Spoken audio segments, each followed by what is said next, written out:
Good evening, everybody, and welcome to Seven Trumpets Prepper Channel and another edition of the Hard Truth Show. Guys, I know we've had a little pause in doing live streams lately. I've been producing a lot of just regular content, but I am very honored tonight to have Brother Josh in the building from Founded Earth Brothers, and he is totally going to lay it out for you tonight on Are We in Satan's Little Season? If you have not checked out Josh's channel, you can definitely do so. If the link is not already in the video description where I set up StreamYard the other day, guys, you can do so after the stream. And also, right before we get going, there is a documentary he produced called The Final Card. I really encourage you guys to check that out because it is really, in my opinion, the next thing coming up that is laid out there by those in powers and principalities and high places of wickedness that are going to probably try to pull on us next. For those that haven't checked out the channel, make sure, guys, to subscribe over on Odyssey too, so that when our days are numbered here on YouTube, there'll still be free speech over on Odyssey. And also, real quickly before I get going, guys, there has been a ton of people subscribed lately. Just in the past, I think 2.5 weeks, there was 3,000 new subscribers. So shout out to all you guys. Please make sure to hit the notification bell, like, share, and subscribe. And I appreciate everybody that's in the building. With that said, I'm just going to answer a few comments on here. Shalom to everybody in the building. Much love to everybody. Sorry that we got started just a few minutes late. But with that said, I'm going to bring Brother Josh on. Brother, it's an honor to have you in the building. Yeah, blessed to be here. Haven't seen you in forever. It's been since the Restoring the Foundation conference. I wore the bracelets until they broke off. That was I have to get some worship this way. But yeah, what a blessing that was. You inviting us down there to speak and share biblical cosmology with people who had most likely never even heard it until that day. And what a blessing it was. I know the pandemic sort of made people scatter and it wasn't as much of a turnout, but it was still a blessing nonetheless. So yeah, thanks for having us on to talk about this. It's important given what's right around the corner. Absolutely, brother. Yeah, it was an honor to have you out. I know me and Abby talked about that long afterwards about the conference, and that was such a joy to have you guys out. And sorry, I wanted to make sure that was plugged in for the power on that. Is you know, there's a lot of people that reached out afterwards that that has been a help to, and it's wild to me how many people that are starting to come over to see that the true nature of the world described in Scripture is completely an opposite of what, you know, the world's purporting and NASA and all this, you know, what is the word? Propaganda that's being pushed so hard. And people are really starting to come online to that. And I think that's why we get so much pushback on that, is because once people see that, man, you just can't unsee that at all. You know, it's there forever. So that's truly a blessing.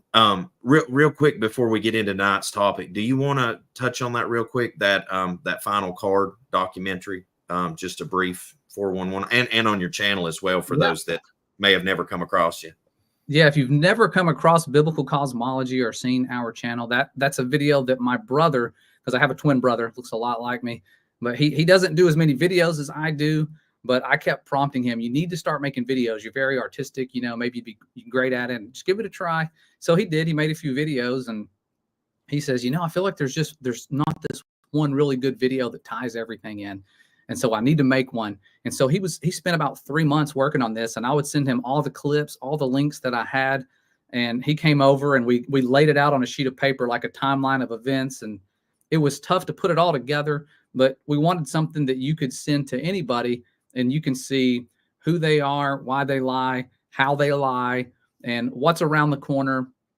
And it ties into the topic of this video, little season, you know, Satan's little season, because we're actually at a point in time where the deceptions they're pulling off bank on us believing in the lies about what we live on. And if too many people wake up, they're going to throw out another lie and try to get you to believe, well, we're not right there. We're not at this extraterrestrial alien threat, because our whole lives we've been geared to watch these superhero movies where the villain, and I learned this from Mikey Jenny, that threat is always from above. You know, that Thanos type of character ruling down from above, going to wipe out all of humanity.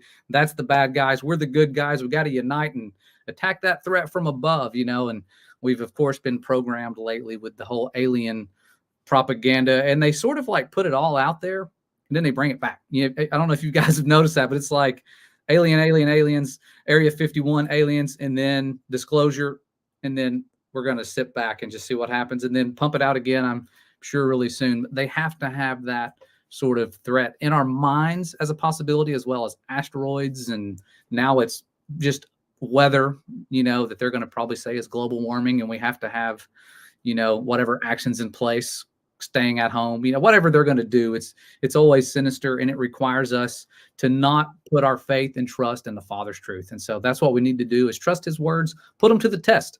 If you don't believe in biblical cosmology, put it to the test. And you're going to be amazed at how much truth you find in Genesis from the very first page onward. And I think the goal of the world, or I know the goal of the world, is to make Genesis 1 go away. You can get rid of Genesis chapter 1, then the rest of it's kind of just a book based on fairy tales, when in reality, Genesis chapter 1 is provable, as well as the rest of the events. You know, the Red Sea crossing, we're still finding tons of proof of that. Melted sand at the shore where this happened, and there was a pillar of fire, 3,000 degrees plus to melt the sand. I mean, there's just so many things with the Bible that blow my mind continually. So I'm excited to be exploring that topic. But the final card, I tried to make it the main video on our channel. When you pull up there, you can find it right away just by going to the home page of it. And it should pull up. I hope it does. That's the way it was set up a few years ago. But yeah, it's a good video. My brother put everything in there all the way up to that final threat.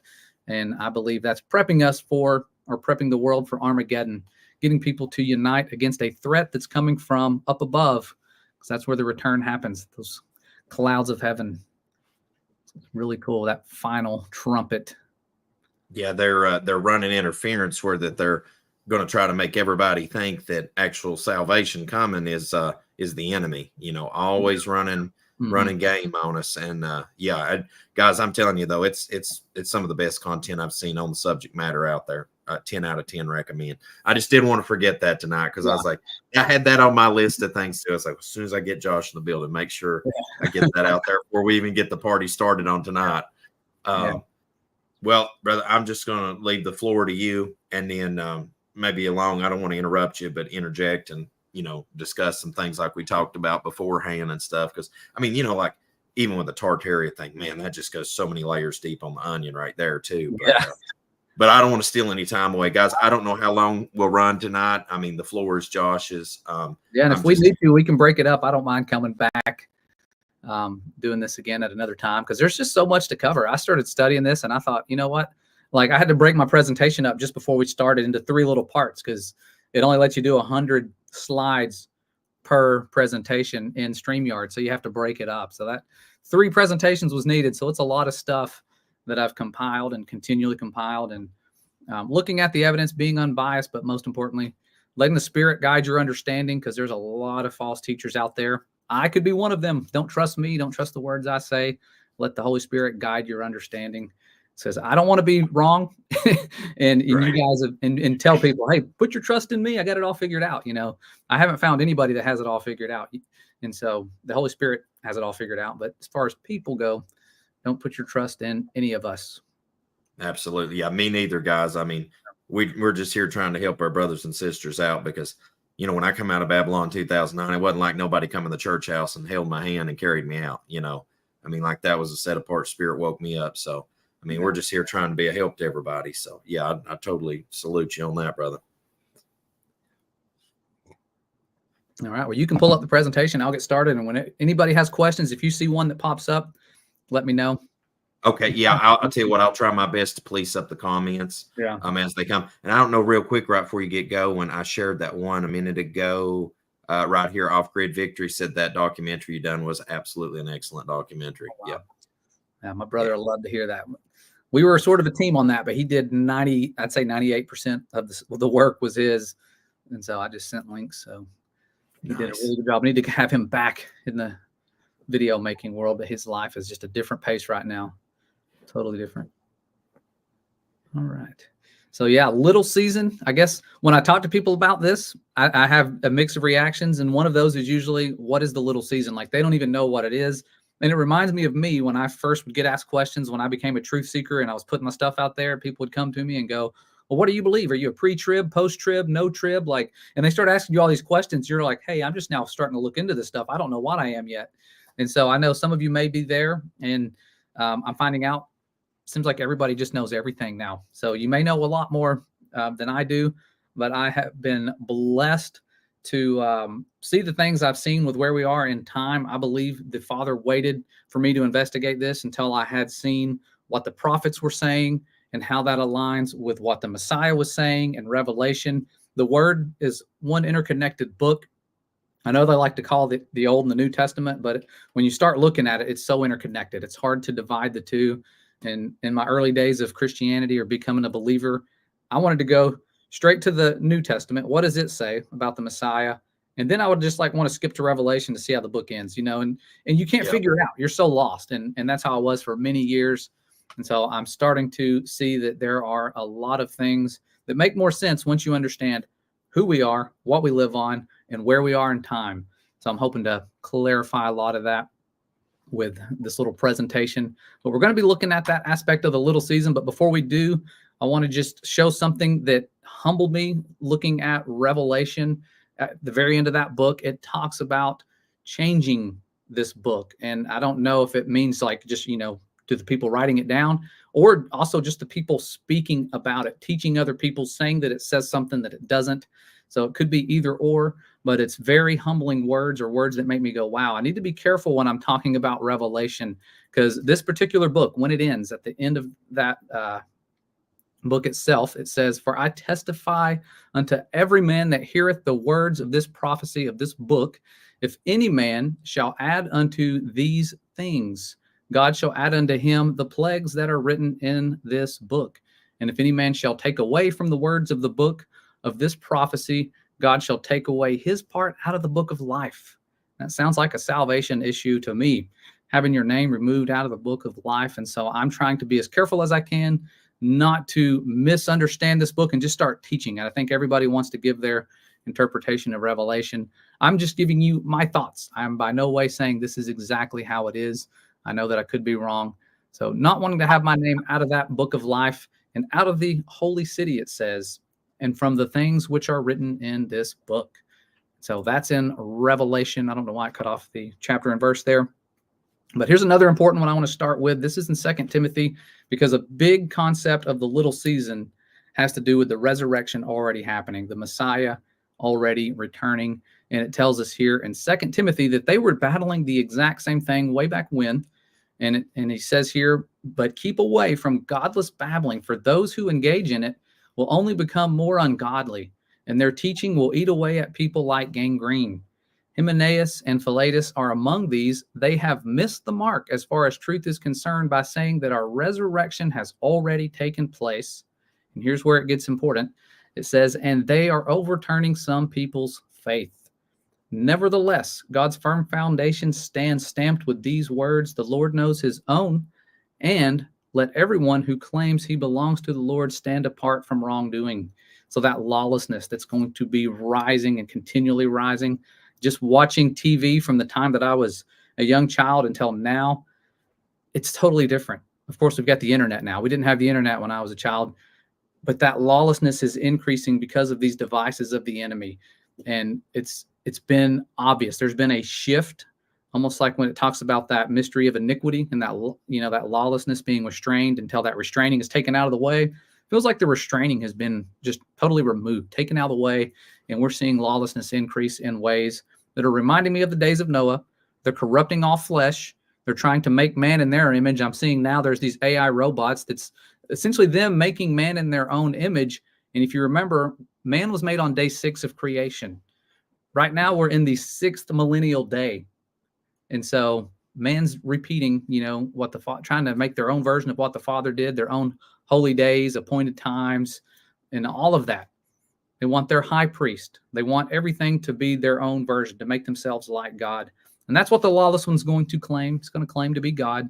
It's going to be lying signs and wonders like there was in Egypt. But those two warnings to me are powerful, claiming that the resurrection has already happened and changing the words in Revelation, trying to avoid doing that as best as we can. And so that is something important to start off with. But to break down, clear up some confusion about this little season, because the little season has a goal, and the time before the little season, before the return, there's a goal. And so we need to look at those. We're going to compare those and get as far as we can. I don't want to go too long, but this goes back to Revelation chapter 20, where it says, "And he laid hold on the dragon, that old serpent, which is the devil and Satan, and bound him 1,000 years, and cast him into the bottomless pit, and shut him up, and set a seal upon him, that he should deceive the nations no more, till the 1,000 years should be fulfilled. After that, he must be loosed a little season." And so according to a lot of people, and there's a lot of really good flashy videos out there that I've come across that are very boldly claiming we are in the little season, resurrection's already happened, and it's very believable, and they show you evidence, and we're going to look at some of that evidence, because it was catching my eye, and I'm thinking, wow, man, this is huge. This could change everything, and from what I'm seeing, and so I've had to investigate it thoroughly. But as we read on in Revelation, because that was chapter 20, verses 2 through 3, the next verse says, "I saw the souls of them that were beheaded for the witness of Jesus and for the word of God, in which had not worshipped the beast, neither his image, neither had received his mark upon their foreheads or in their hands, and they lived and reigned with Christ 1,000 years." And so there's that reigning for 1,000 years. And when you say millennial reign, it almost sounds like the reign just stops after that, but it doesn't. The millennial reign, it's that name is given to it because that's the time period that the enemy's bound. When he's let loose, it doesn't say, and then the reign ended. No, the reign is still going on. The 1,000-year period was just the binding of the evil one, and he's let loose. Millennial reign, still there, still alive and well. And so that is the start of the little season. But it says, when the 1,000 years are expired, Satan shall be loosed out of his prison, and shall go out to deceive the nations which are in the four quarters of the earth, Gog and Magog, to gather them together to battle, the number of whom is as the sand of the sea. And they went up on the breadth of the earth, and compassed the camp of the saints, because it's still there. The reign is still going on. So they compassed the saints about, and the beloved city, and fire came down from God out of heaven and devoured them. So you have fire coming down out of heaven. That is the Gog and Magog. And we're told that Armageddon has already happened. And that's a big part of that movement. But essentially, you have the millennial reign going on after or during that little season, and they're getting people to attack the camp of the saints. And so a big way for me to understand the difference between Armageddon and Gog and Magog is to look at what's going on with these unclean spirits, because it says he's going out to deceive the nations of the earth, and people think that's it. That's what's going on now. They're being deceived. Yes. But there's also a time when the kings of the earth are being deceived, and the kings of the earth are in existence. The reason they're deceiving the nations is because there's no more kings during the millennial reign.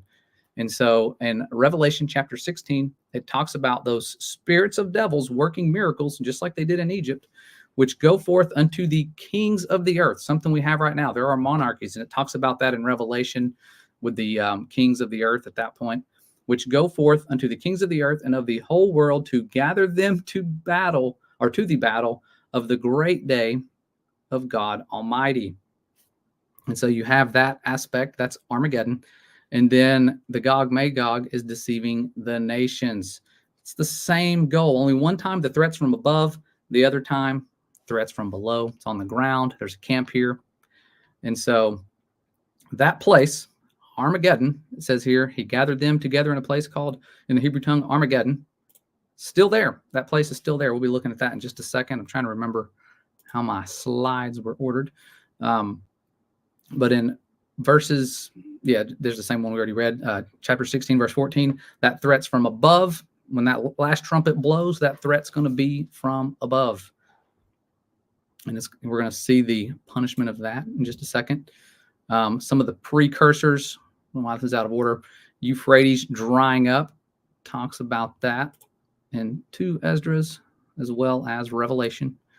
And so unclean spirits like frogs, I just put this on there as a side note. I thought this was kind of almost prophetic. Unclean spirits like frogs coming out of the mouth. And when you look at what they just resurrected, an extinct species, a gastric brooding frog, can't make this up, who gives birth to live young frogs coming out of its mouth. Thought, interesting. They chose now to bring that thing up. But Armageddon, also called Harmageddo, is a place, and you can see it in Joshua 12, 17, and again in Judges. They talk about it. It's usually called Megiddo. But this place is owned by UNESCO. And so today, that place being owned by someone who's trying to unite the world powers, gathering them together for a battle. And UNESCO also owns some unique places, the ruins of Babylon, Stonehenge, Jesuit missions, pyramids of Giza, all these different things they own. They own some unique stuff. It's usually things that have to do with powers of darkness, that they're very obsessed with keeping them preserved, keeping those proofs out there so people can go and see them and marvel at the things of Babylon. And then getting back to Revelation chapter 20, it's talking about the rest of the dead here. We're all over the place, I know. It says, they live not again until the 1,000 years were finished. And so you do have people that have died. There's that 1,000-year period. Then there's a final judgment. And so it's talking about this. It says, the rest of the dead live not again until the 1,000 years were finished. And it's going back and saying, this is the first resurrection, the people that were resurrected and partaking in that millennial reign period. Blessed and holy is he that hath part in the first resurrection. Why? Because it says, on such the second death hath no power, but they shall be priests of Yah and of Christ, and shall reign with him 1,000 years. So that is the first resurrection, little season. We're going to be looking at where Armageddon actually is. Armageddon on a map right there. And then, of course, Gog and Magog, when you read about it in Jubilees, it tells you it's northeast of the river Tina, or at least Magog is. And so it's in an area that's very close to Armageddon. These areas are close together. If you're going to surround the camp of the saints, it's going to need to be somewhere close to these lands. The return and the camp of the saints being in very similar locations. And so no need to be journeying up to the North Pole to battle, because that's where they say this battle is going to take place. They say that the millennial kingdom, a lot of people who believe in little season, that the millennial kingdom's up at the North Pole. It's hidden, as well as the return. It was never really talked about, but that millennial kingdom being up there at the North Pole. And I see why that's believed, because it talks about the center of the earth, but that comes back to an understanding of what earth is. Earth is dry land. And when you look at it on a map, the center of the dry land is where the kingdom would be established. And so this brings us to something that just recently happened. As I was doing this study, there was an operation called Steadfast Defender. And this happened when they got all of these troops together from NATO forces. I think it was over 90,000 of them. And it says here, the alliance will demonstrate its ability to reinforce the Euro-Atlantic area. And so they're wanting to go to this certain area to get at least, I think it was 90,000. Let me see if I can find the numbers. But that area is right there next to Armageddon, where they are gathering these troops together, thousands of them, tens of thousands, more so than has ever been gathered together in history, to see if they can prepare us for what they called a near-peer threat. And so they gathered there. They did this rehearsal. Kind of reminds me of Event 201, where they did a rehearsal and then something happened. So they're gathering people there, all of their equipment. Yeah, 90,000 personnel from all 31 allies. They had planes, jets, ships, tanks, all these things coming in. These things aren't going to stand a chance at Armageddon. And the hailstones coming from above, it says they are the weight of a talent, which is about, according to some sources, 100 pounds coming from heaven, not from the clouds. Not just hailstones coming from the clouds. It says from heaven. And so 100-pound stones coming down from heaven. Yeah, your little underground bunker is probably not going to last. And if they do, the earthquakes will get you. So that's NATO. Now I want to look at Revelation chapter 20 again. When it talks about those 1,000 years being over, it says the adversary will be set free from his prison and will go out to deceive those nations, like we said already, Gog and Magog. And so that threat, like you see, on the ground, surrounding the camp of the saints.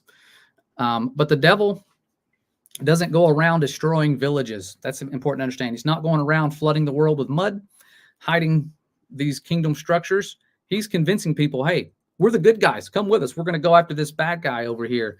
And the ways they can do that, I've always wondered, how can you get people to go after this kingdom? But in my opinion, this is my opinion here, it talks about certain things that are going to happen in prophecy during the millennial reign.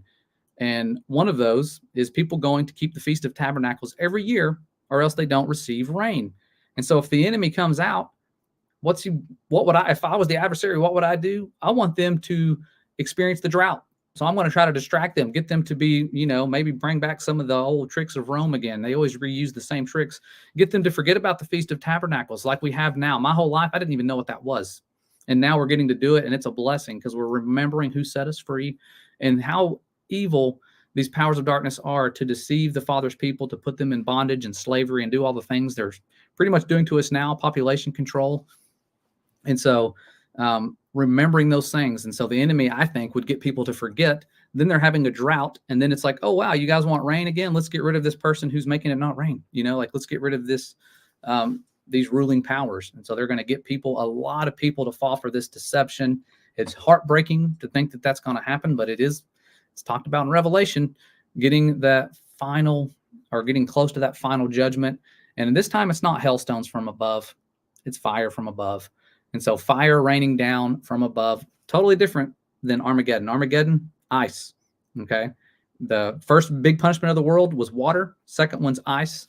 And then you have, of course, the fire from above and the lake of fire, the second death. All of those things going on. And it's important to understand the difference. Revelation 16, threat from above. Revelation 20, threat is on the ground. And like Lucas was saying, watching the final card, seeing the threat that they're pushing out there right now, guys, it's an alien threat. We got to unite. This threat is coming from above. That's where the elect are going to meet, in the air. We're going to be gathered by angels and meeting in the air. And so it's important to understand what's about to happen next. It's a big difference if we're preparing for Armageddon, first resurrection, or if that millennial kingdom's here, I should be in a drought. I should have been for years. I don't remember sending people from my nation to go and do the Feast of Tabernacles so that we get rain. I don't remember doing that. That was never something that ever happened in my life. People can track their generations back hundreds, if not some of them thousands of years in China, and they don't ever talk about that. They don't ever talk about the return.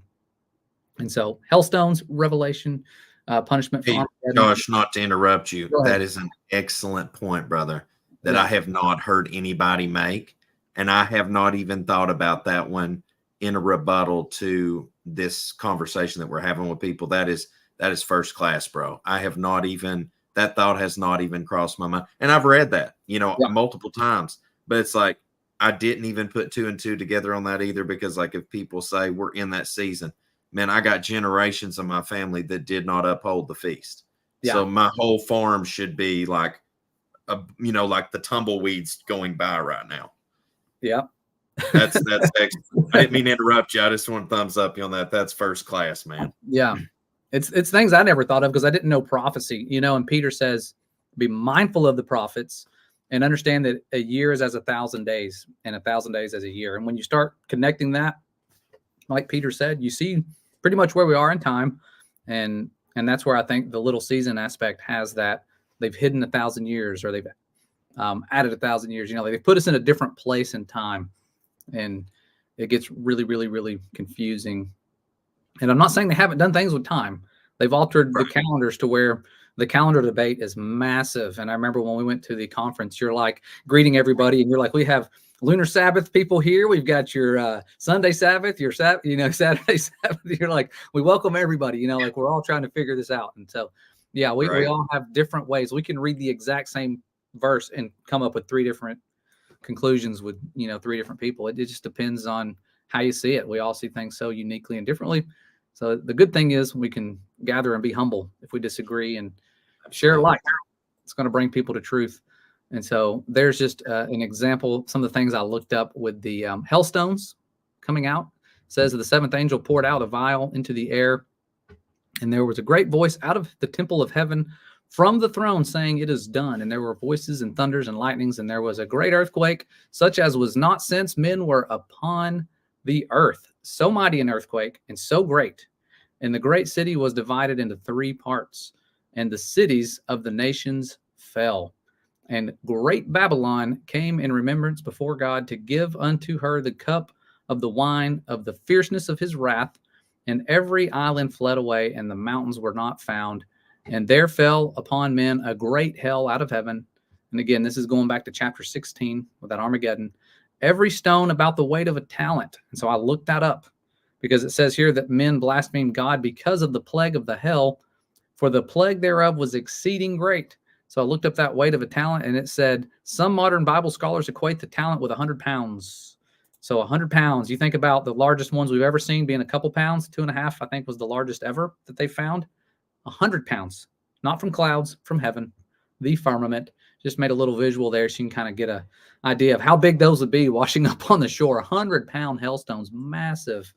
I could not imagine. Yeah, like your house isn't safe. Your underground bunker with that earthquake and the hailstones, it's collapsing. I really don't think there's people going to hide away and survive that. But people will be protected. There are going to be survivors, and those are the ones coming to, keeping the Feast of Tabernacles every year. Things are going to be restored better. Even we're going to be restored to what it says, a pure language in the prophecy. We're not going to need apps on our phone to translate things. It's going to be restored to a pure language. So we're going to be able to communicate with other people, other nations, essentially. And they're not going to have kings. The Most High will be the king with his beloved son, given that kingdom, King of Kings aspect. Really powerful, that millennial reign going on. But now I want to look at what's important, because there's verses that seem to indicate the return has already happened. And I had my struggle with these. When I first was introduced to these by somebody, they were just bombarding me with verses. Look, it's already happened. And they were zealous. And I like this person. They would come to our meetups and they're like, have you looked into them yet? And I'm like, yeah. And I almost feel like I'm starting to see what you're seeing here. I was getting really convinced because I didn't have a solid foundation with the prophets and everything. And so one of the big reactions I get when I talk about this is that Jesus said this generation. That does not mean 2,000 years. And that's what we're going to look at, because that is where I get a lot of heat and a lot of hate, because they were saying, people like John the Baptist, the kingdom is at hand. And how can that mean 2,000 years? Somebody asked me that during a live show, and I was like, that's a good one. It does say it's at hand. And so John the Baptist came in preaching in the wilderness, it says, of Judah, and saying, repent, for the kingdom of heaven is at hand. And then our beloved Messiah says the same thing. And as you go, preach, saying, the kingdom of heaven is at hand. Surely that means it's just right here, like not 2,000 years from now. And that's a good point. And it's something to really think about, because the Messiah's words are extremely important. And I was conflicted by this, because I was like, wow, that does sound pretty close. But you got to think about your lifetime. You're not going to live much longer than 100 years. To all of us, that kingdom is right there at hand. Our life is just a vapor. I'm finding that out. My son came over the other day, my oldest. He's the age I was when me and his mom reunited. So it's like life is passing very quickly, like very, very quickly. And so it's always at hand, but you have to look at the prophets. Let's look at what they said, because this is Isaiah. He said the day of the Lord is at hand. And this is around 740 BC, him saying the kingdom, or the day of the Lord, is at hand. Ezekiel, same thing. Day of the Lord is near. A cloudy day it shall be, the time of the heathen. That's Ezekiel. Then you got Zephaniah saying, for the day of the Lord is at hand. All of these prophets saying the same message, the Messiah backing up their words, telling us to do the same thing. Tell people, hey, the kingdom is at hand. When we're told how to pray, we're told to pray, thy kingdom come. He gave those instructions. He didn't say, here, you're going to say thy kingdom come, and then a few years from now, you're going to be saying the kingdom already came. Like that would have been something specific, I feel like would have been implanted in the word for us to have guidance. If all of these millions, if not billions of people are going to be living during post little season, or during the little season, we would have to have some sort of instructions. Again, 300 BC, getting closer. Same message. Day of the Lord is at hand. This time it's Joel saying it more than once. For the day of the Lord cometh, for it is nigh at hand. And then, I've kind of compiled all these so you can see them all at once. I skip through here.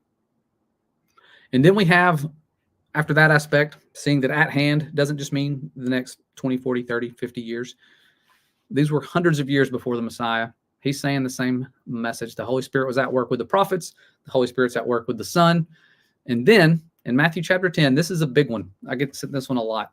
He's telling them, he says, when they persecute you in this city, flee into another. For verily I say unto you, ye shall not have gone over the cities of Israel till the Son of Man be come. So see that? It's going to happen soon. They're not even going to reach all the cities of Israel. And that seems very soon. But then you realize when he talks about a precursor for the end time, he says it's going to reach every single nation. So if they don't even reach all the cities of Israel, that's not every single nation. So there's a contradiction unless you understand the context. And the context between this one is that seen when you look at Matthew chapter 24, verse 12, or the contradiction, I would say, is right here in chapter 24, where he says, this gospel of the kingdom shall be preached in all the world for a witness unto all nations. That's the verse I was referring to. You can see I'm not just making that up. And then shall the end come. And so if that's taken out of context, the Messiah was not getting his story straight. Something was not adding up there. We know he doesn't lie. And then when we look on, it says here in chapter 10, and when he had called unto him his 12 disciples, he gave them power against unclean spirits to cast them out and to heal all manner of sickness and all manner of diseases. That was in chapter 10.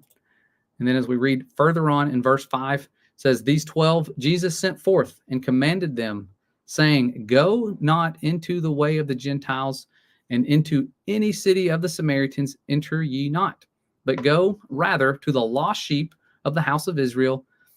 And as ye go, preach, saying, the kingdom of heaven is at hand. Heal the sick, cleanse the lepers, raise the dead, cast out the devils. Freely you have received, freely give. Provide neither gold nor silver nor brass in your purses, nor scrip for your journey, neither two coats, neither shoes, nor yet staves. For the workman is worthy of his meat. And into whatsoever city or town ye shall enter, inquire who in it is worthy, and there abide till ye go thence. And when you come into an house, salute it, and if the house be worthy, let your peace come upon it. But if it be not worthy, let your peace return to you. And whosoever shall not receive you, nor hear your words, when you depart out of that house or city, shake off the dust of your feet. So he's given them all these instructions. And then it says, and it came to pass when Jesus made an end of his commanding his 12 disciples, he departed thence to teach and to preach in their cities. They're following his commands. And then they unite with him again. And this is what he was talking about when he says, you will not have finished going basically into all these cities of Israel. Here they are uniting with the Messiah. They're hungry. So if they're really hungry and they're just eating corn right off the stalks here, corn or wheat, grains of wheat, whatever it was they were eating, they probably weren't taken care of really well by the people, or received really well by a lot of the people, because they were going there with nothing and only receiving what was given to them by these people. And so at that time it says, and this is in chapter 12, when they come back together, at that time, Jesus went on the Sabbath day through the corn, and his disciples were an hungered and began to pluck the ears of corn and eat. So there's that reunion aspect, not the actual return where he comes with the clouds of heaven. And then here's another one to look at. This is another big one. This is chapter 16, verse 28 in Matthew, where he says, verily I say unto you, there be some standing here which shall not taste of death till they see the Son of Man coming in his kingdom. They will taste of death, but they're not going to do it until they see this event. What event is that? Him, Son of Man, coming in his kingdom? And why are there just some of them, not all of them? Well, Judas was there, and Judas was going to be dead. He wasn't going to see this event happening. Judas was killed, and so there were some of them. He could have been just really harsh and said, you're going to die. The rest of you are going to be here, and you're going to witness this event. And then you're going to die, because it says here, you're not going to taste death till they see the Son of Man. after the resurrection, we're not going to taste death. And so what they were seeing was what he had spoken of with these things. While they beheld him, in the book of Acts, it tells us, while they beheld, he was taken up, and a cloud received him out of their sight. Where did he go? Into his Father's kingdom. And so after they saw this, the disciples went on preaching the gospel of the kingdom, and they did taste of death. They were murdered. They were killed. They were slaughtered, punished in horrible ways, sad all the things that they endured, but they did see that before they tasted death. They were able to see that and have those that Pentecostal moment with the Holy Spirit being poured out, bringing things to their remembrance, so that while they're being persecuted and killed, they could write down the things that happened. And their stories parallel pretty good. It's not exactly perfect. There's been translators at work and things happening with the word, but these people recalled these events very well during times where it would have been hard to write things down. And so that was Matthew chapter 16. And when you look at the words there, the actual meanings of those words of him coming into his kingdom, see where it says right here, truly I say to you, there are some of those here standing who know not, shall taste, I'm reading it word for word, of death until, so they're going to die, they have seen the Son of Man coming in the kingdom. And when you look up that word coming, it means to go, to come or to go, going into his kingdom, essentially.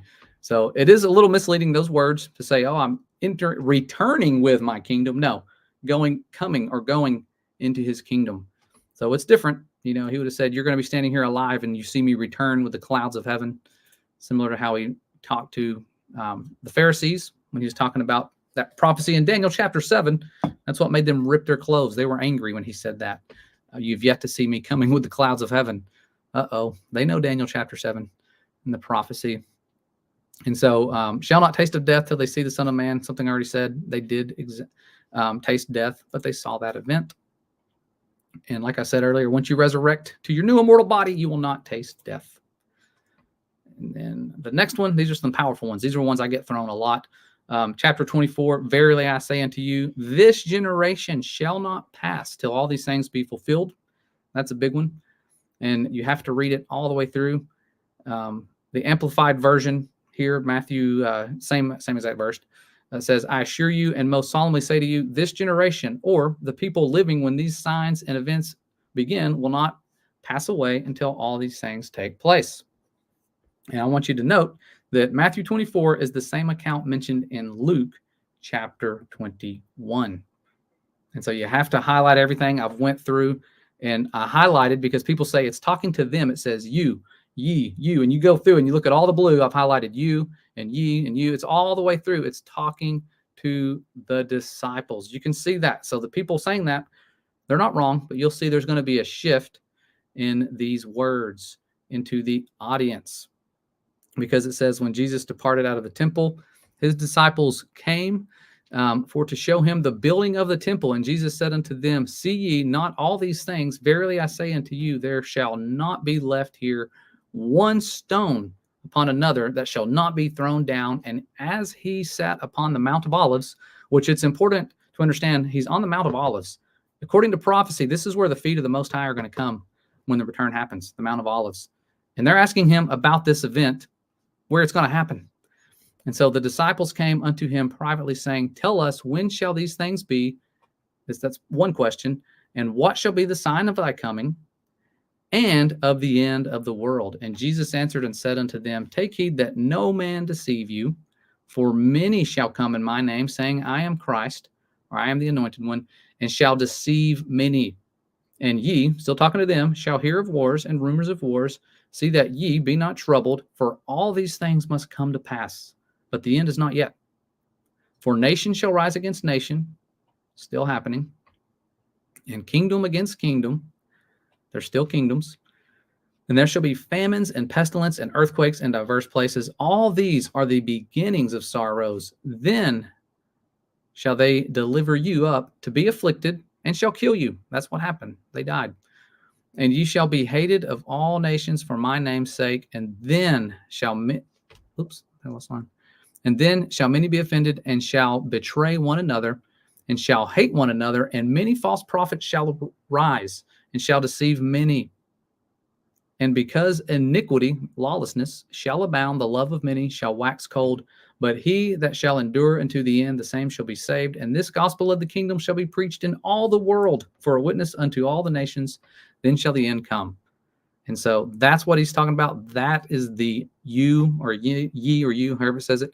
And when ye therefore shall see the abomination spoken of by Daniel the prophet, stand in the holy place. Whosoever readeth, let him understand. Then let them which be in Judah flee into the mountains. Let him, now it's saying him, which is on the housetop, not come down to take anything out of his house.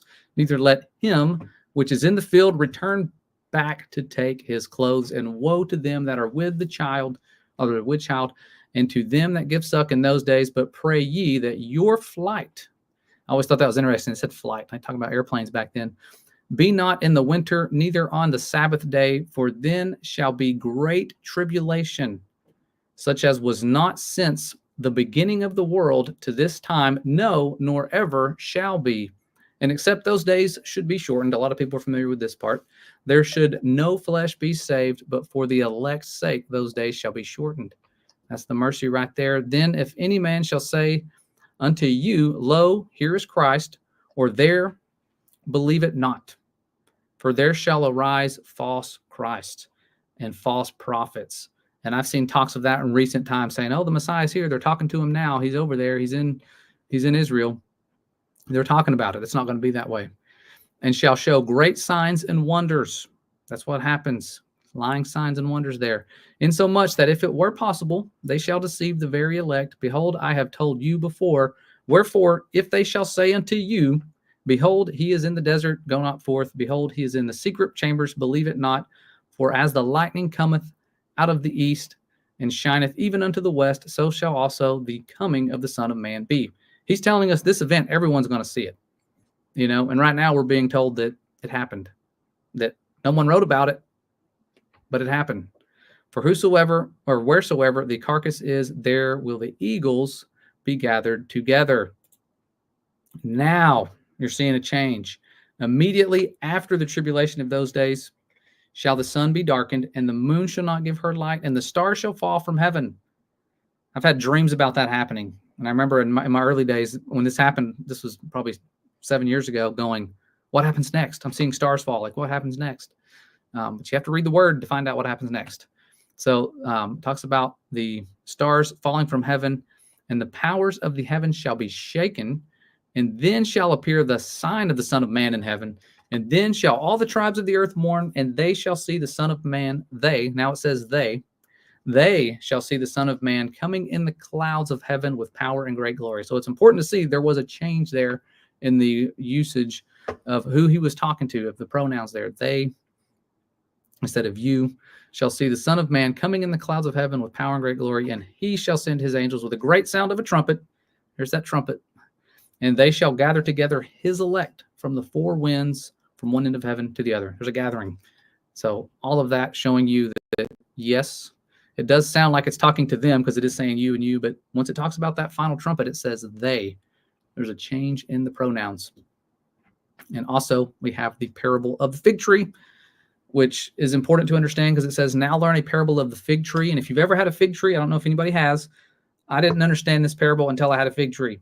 And fig trees, I would think this thing is dead. Like, it's like every other tree is just producing fruit and budding. And I'm like, it's dead. You're praying over it and you're sad. And then it's like way later, it starts budding. And you're like, what? It's alive. You know, every year I would do this. I did not realize they just take forever. They're the last ones to produce their fruit. It's amazing how it works like that. So he says, learn a parable of the fig tree. When his branch is yet tender and putteth forth leaves, you know that summer is nigh. And that is true. As soon as I start seeing leaves on that fig tree, it starts getting hot, if it's not already. Excuse me. And it says, so likewise, when you see, and there's the ye, it's talking to them, when you shall see these things, know that it is near, even at the door. Verily I say unto you, this generation shall not pass till all these things be fulfilled. And so I pulled up the Hebrew Matthew, and it says, truly I say to you that generation, words it differently, it's a big deal, will not die until all of this is fulfilled.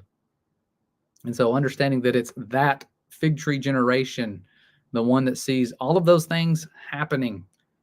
You know, summer is near. You know that he is near, even at the doors, it says. So understanding that concept is huge. And again, it's Luke 21 is another one they send you, and it's just a retelling of the story of Matthew 24. It says, then shall they see the Son of Man coming in a cloud with great power and glory. It's the same exact story, so I want to save time and not go over the same ones, but it's the same exact one. And the Messiah says, after his disciples were remarking about the temple and all of that, and how beautiful it was and all of that, all the gifts that were dedicated to God there in the stones, it says, as for these things which ye behold, the days will come in which there shall not be left one stone upon another that shall not be thrown down. So it's the exact same account. And they're asking almost the exact same questions, not exactly the exact same ones, but you can go through and look at the words they use, you and your and you, and all the way through till it gets to the end. Look at the change. Them, they. Like, it changes. There's a different audience. And so there's a different set of people there. So you have to highlight all this stuff out and look at it. It's important. Do your due diligence when it talks about that generation, understanding it wasn't their generation, because that would have been all of that sacrifice, everything he did and went through just for 40 years worth of people, you know, not even an entire generation being born and learning about this, everything just happening for that one group of people, then a millennial reign. And then now we're in a little season. Like there's an order for things. And it tells us even in Genesis, at the very beginning of Genesis, chapter 2, it says, these are the generations of the heavens and earth when they were created. And so it gives us a timeline, because it just finished talking about 7 days. And then it says, these are the generations of the heavens and earth, of the earth. We're at the end of that 6th day. We're reaching the 7th day. We're very, very close to that period of time that prophetically was foreshadowed in creation. A lot of people have looked into that. I know the Messiah 2030 went viral, and people are starting to kind of understand that a little bit. And we've talked about that as well. But yeah, here's another one. Luke 25. Yeah. Men's heart failing. Let's see, which one was this one? And shall they see the Son of Man coming in the clouds? Yeah. Changes to they again here. Trying to get to the good ones here, the ones I get sent the most. Mark chapter 9, verse 1. And he said unto them, verily I say unto you, that there be some of them that stand here which shall not taste of death till they have seen the kingdom of God come with power. Some of them, the people that are there, are not going to taste death until they see the kingdom. And again, tasting death, that's something you don't do after you're resurrected. But that is talking about them, not you. Yep, there it is. Same one. So this sinful generation, it's talking about a sinful generation, will have some of them standing there that will essentially still be alive and not resurrected until they see that happen. When that happens, those lawless people, they're going to be destroyed. Most of them by hailstones, unless you're protected outside that kingdom. There's a lot of, they call it the mystery of iniquity, but when you look at what iniquity means, it's not as much of a mystery, because iniquity just means you're utterly disregarding God's law. And that's how I was brought up in Christianity. You just need to utterly disregard it. You know, you're not a sinner. You're set free from all that bondage, you know, like, I think it was Sean Griffin who said, yeah, he set them free from Egypt and slavery and brought them into bondage. I was like, oh, I never thought of it that way. That's not how our Father works. He did not put them in bondage by giving them his law. Boy, they preach that hard at church. Like, I remember that the assistant pastor told me to set aside the 10 commandments and focus on salvation. I'm like, how do you get there without the other, bro? Like, my mind, the gears in my mind were just melting down that day. I'm like, help me make that make sense. Yeah. Don't worry about adultery and all of that. And just focus on salvation. Yeah. Like, focus on just faith. Yeah.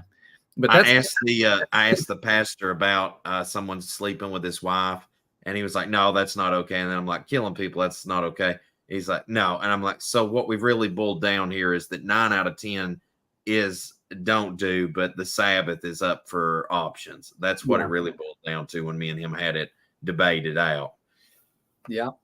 I know. That's what when people get on to me about that, because I've had people get heated about, you're just doing this, you know. I've had lots of reasons. One is just because I'm lazy and I want a day off.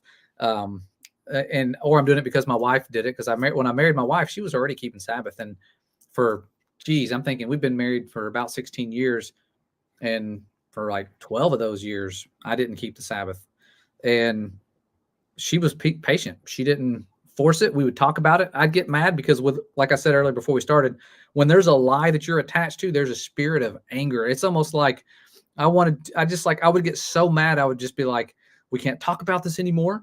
Like, I'm just going to go away and pray for you, until you figure this out, and so I was praying for her to see the truth instead of for me to see the truth.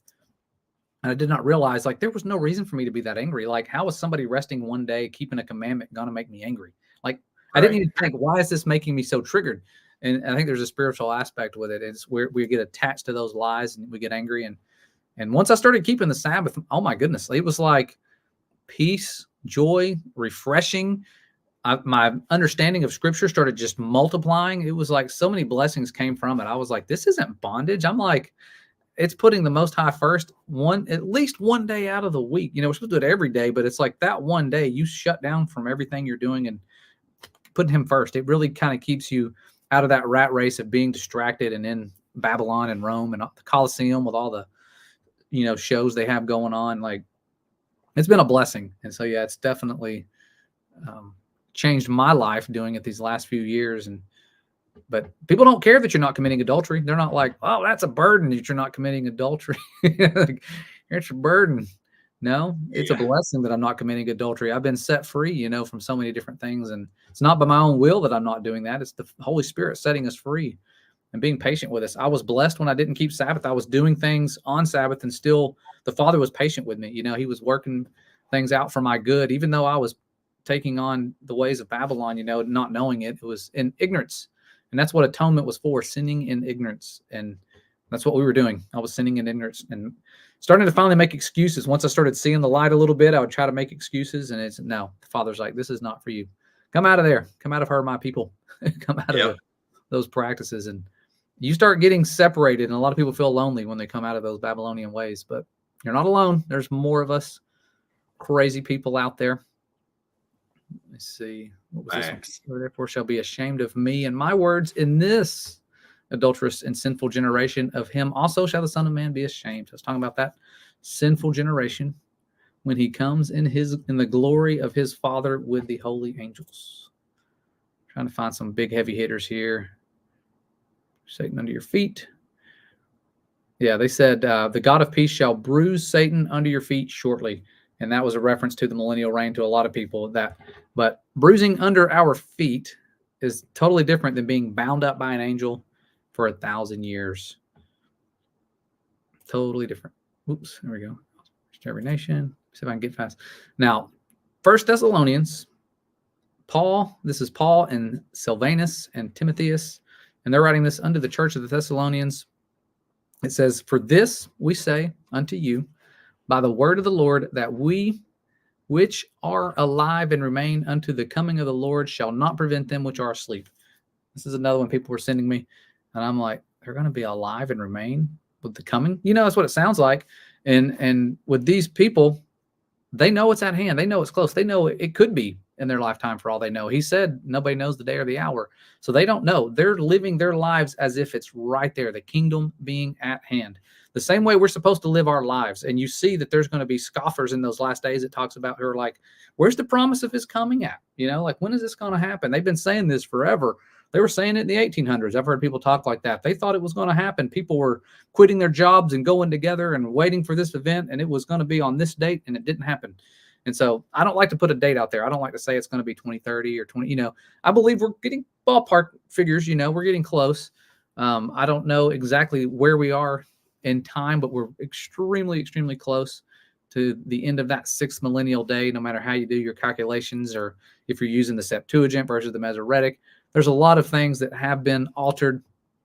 But essentially, the apostles here that wrote the Thessalonians, they died. They didn't know that they were going to die before they returned, but they did. Timotheus died in 90 AD, Silvanus died in 50 AD, and Paul died in 64 AD. And so 2 of those died before 70 AD, which is where a lot of people claim that the resurrection happened, 70 AD.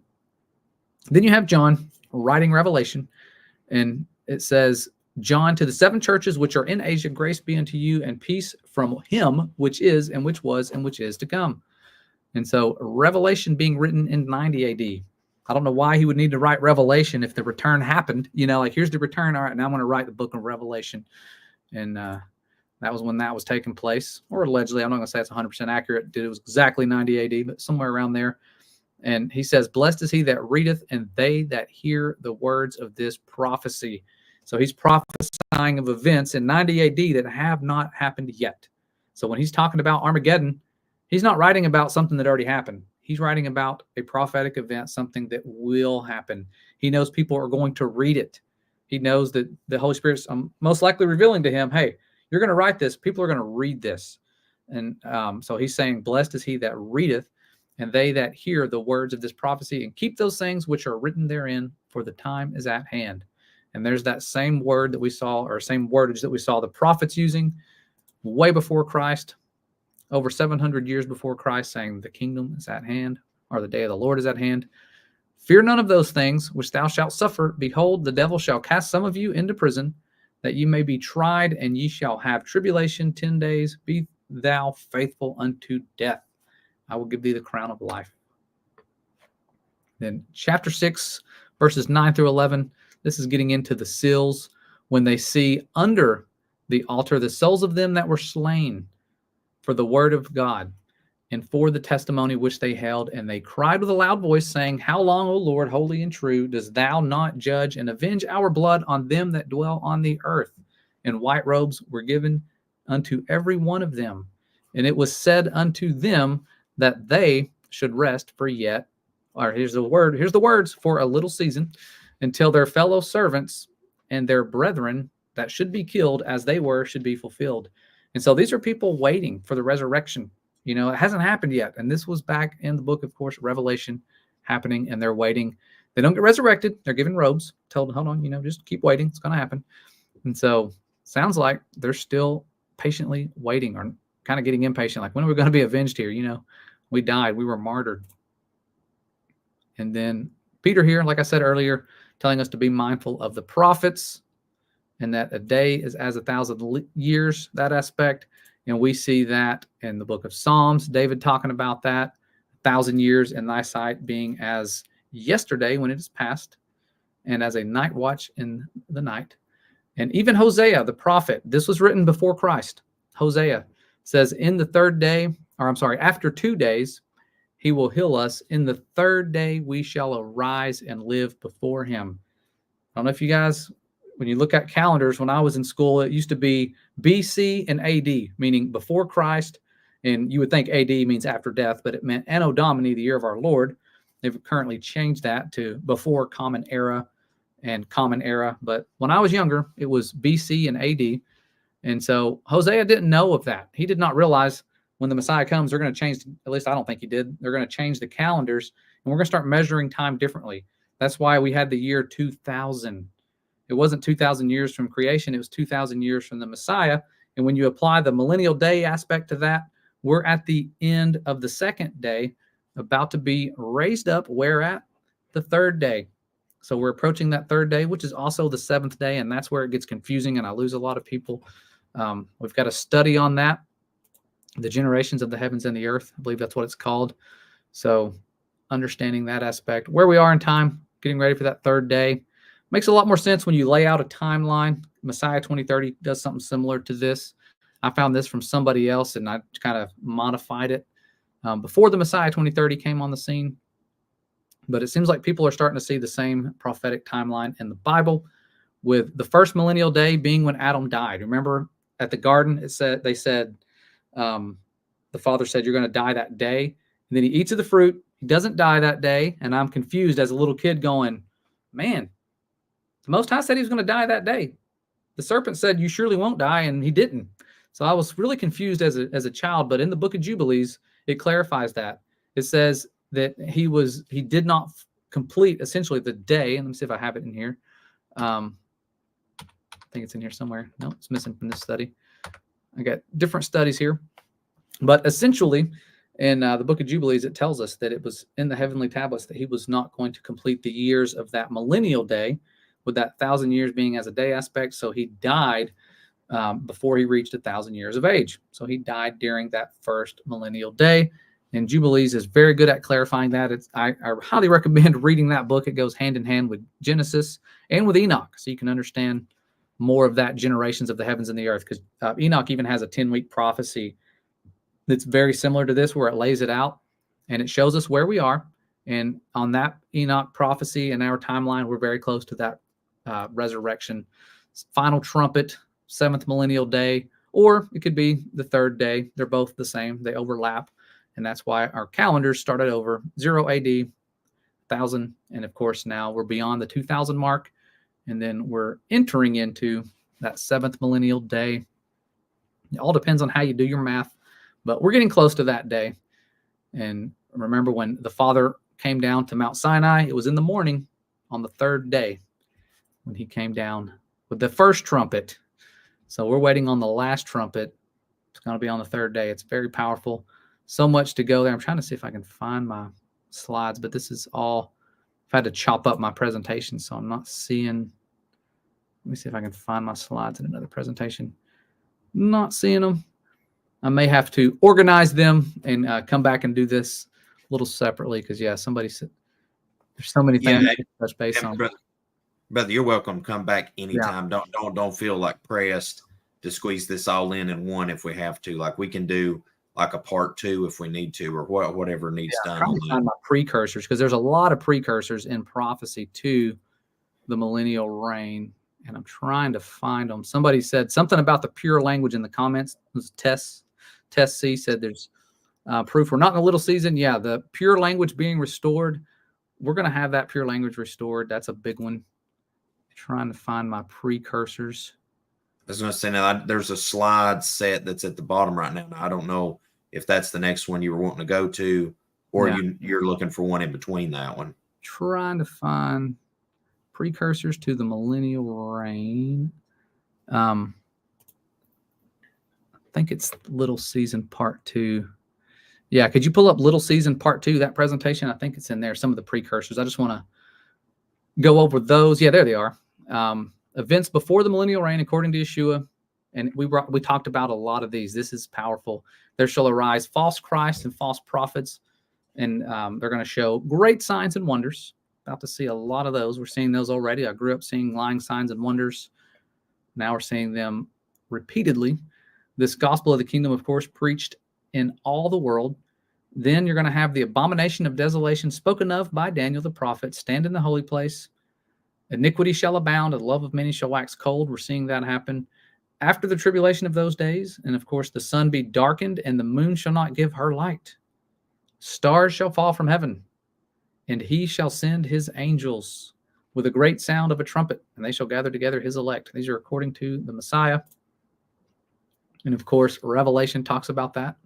A great star from heaven, burning as it were a lamp, fell into the 3rd part of the rivers and upon the fountains of the waters, and the name of the star is called Wormwood. And then there was a great earthquake, of course, in Revelation. Sun becoming black, same words the Messiah spoke. Sun becomes black as sackcloth, not exact same words, but same concept of hair, and the moon became as blood, and the stars of heaven fell unto earth. Then we go to the prophets, like Peter said, be mindful of them. Sun and moon, guess what? Prophets tell us it's going to be darkened. Stars shall withdraw their shining. The Lord also shall roar out of Zion and utter his voice from Jerusalem, and the heavens and the earth shall be shaken, or shall shake. And then Egypt will be desolate. That's Joel 4:19. A day of darkness and gloominess, a day of cloud and thick darkness. And then you have, he shall destroy the sinners thereof out of it. People from every nation, this is a big one here, required to go to the kingdom to celebrate the Feast of Tabernacles and worship Yahuwah so that they can receive rain. That's Isaiah chapter 2, verse 2, and Zechariah 14:16 through 21. You can look that up. That's not happening now, even though people are starting to keep the Feast of Tabernacles. And getting into Zechariah again, and Yahuwah shall be king over all the earth. That's a big one. When the little season is going on, there are no worldly kings. There's only one king of the earth. There's going to be nations, but there's no more kings. And it tells us, in that day shall there be one Yah, and his name one. And then I will gather you from the four winds of heaven. And there shall be no more utter destruction, but Jerusalem shall be safely inhabited. That's not happening. Everyone shall worship Yahuwah from their location. That's not happening. Then will I turn to the people of pure language. That's what they were talking about in the comments, that they may all call upon the name of Yahuwah, and all other kingdoms will end. That's Daniel chapter 2. A lot of precursors here. And then worldwide resurrection and gathering of the elect. The elect will meet Yahuwah and Yeshua in the air. 2 witnesses killed. And all that dwell upon the earth shall worship him, the beast whose name are not written in the book of life. So you got that beast stuff going on, of the lamb slain for the foundation of the world. The Euphrates drying up. That's happening now. Hey, did you notice on the Euphrates that there was a news thing that was shared recently and said that no matter what, I believe it was between 2030 and 2040, that no question asked, it will be dried up. Like there's no turning back. So Wow. like regardless of, I guess, the hydroelectric plants, on the Tigris and Euphrates and Turkey, all these other factors at play, like no matter what anybody does, it's like game over on the river. It's going away regardless. Did you see that publication? No, I didn't see that. I've been seeing people like do little stories about it here and there, but wow, that's good to know. I guess it was like, just text me a reminder when we're done. I'll try to pull it back up, send it to you. Because it was like a scientific publication I think they had done, and like the study had pretty much concluded that between 2030 to 2040 they couldn't put like the exact pin in the coffin, but they were pretty sure that somewhere between that timeline that it was completely toast. There's no more river after that. So I'm like, that's very intriguing to know, because that definitely helps set a very clear timeline too of chain of events. That's crazy. Yeah, that's showing you 2030, 2040, somewhere in there. Yeah, that river is drying up. We are close. Kingdom is at hand. And wow, that's cool. Euphrates drying up. And there's even prophecies in books like 2 Esdras or the 4th book of Ezra that used to be in the King James that talk about like the Dead Sea having fish come up, and people were seeing fish in those regions of the Dead Sea. So many things in prophecy coming true. Merchants of the earth. This is a big one. Deceive the world with pharmakia. And a lot of people just experience that, where these merchants of the earth, these people are rich. Those merchants, they are wealthy. They have made billions. And I'm not going to talk about those events because I'm on your YouTube channel. They love to pull my content. I have a folder saved in my email for this year of content deleted in 2024. And it is all surrounding that particular conversation. Wow. Yeah. See, that's scary, because I went ahead and just put a lot of mine on Odyssey. I was like, I'm going to delete them from here, because if I would forget one and it would just be like flagged. And I'm like, oh man, I forgot about that one. And sometimes it was like we just had one guest on and they said one thing about it and it didn't matter, just one thing, and it was gone. So it's something powerful that they're trying to still censor to this very day. And man, I can't imagine how they're going to be censoring us trying to wake people up to the lawlessness and the alien stuff and all that going on. Like, they've already had their practice with this pharmakia aspect. Oh yeah, for sure. Yeah. So those are very powerful verses, that things that haven't happened and things that are happening, actually prophecies of things that are starting to happen. And then Isaiah says that it shall come to pass in the last days that the mountain of the Lord's house shall be established in the top of the mountains, and shall be exalted above the hills, and all nations shall flow unto it. And many people shall go and say, come ye, and let us go up to the mountain of Yahuwah, to the house of the God of Jacob, and he will teach us of his ways, and we will walk in his paths. For out of Zion shall go forth the law. So there's that law being restored. Right now you're going to have lawlessness, but that law is being restored. And the word of the Lord from Jerusalem, and he shall judge among the nations, and shall rebuke many people, and they shall beat their swords into plowshares, meaning they're not using their weapons of war for war anymore. They're using them to plow the fields, to grow food that's not going to be taxed, food that when it grows out of the ground, it's free. You eat it like the way it should be. But we're paying for stuff that grows out of the ground by intelligent design of our Father at creation, and we're having to pay for it time and time again. And not just pay for it, we're paying taxes on top of with money that's already been taxed. Like it's robbery. And it says, and their spears into pruning hooks, and nations shall not lift up sword against nation. This is a big one. This is going on right now. Neither shall they learn war anymore. O house of Jacob, come ye, and let us walk in the light of the Lord. So it's talking about a lot of these things happening during that millennial reign period. It's going to be peaceful. There's not going to be nation against nation. When the nations come together, they're going to be trying to go against the camp of the saints. And so 2 separate goals: Armageddon, of course, threats from above, like we said at the beginning, Gog and Magog, threats on the ground. And they're going to try and get you to surround the camp of the saints that's already here. The reign still going on. People being deceived into going against the Most High. He's going to let it happen. The Father lets a lot of deceptions happen. And like it tells us, I think in 2 Thessalonians, the people perish because they don't have the love of the truth. They don't love the truth. And they are obsessed with their lies. And I spent a lot of my life not really loving truth and falling for lies over and over and over. And then, of course, continuing on in Isaiah, says, and they shall not hurt, nor shall they at all be able to do, I think it says harm, anyone on my holy mountain, for the whole is filled with the knowledge of Yahuwah. Imagine that. Everyone knowing about the Most High. That's going to be powerful.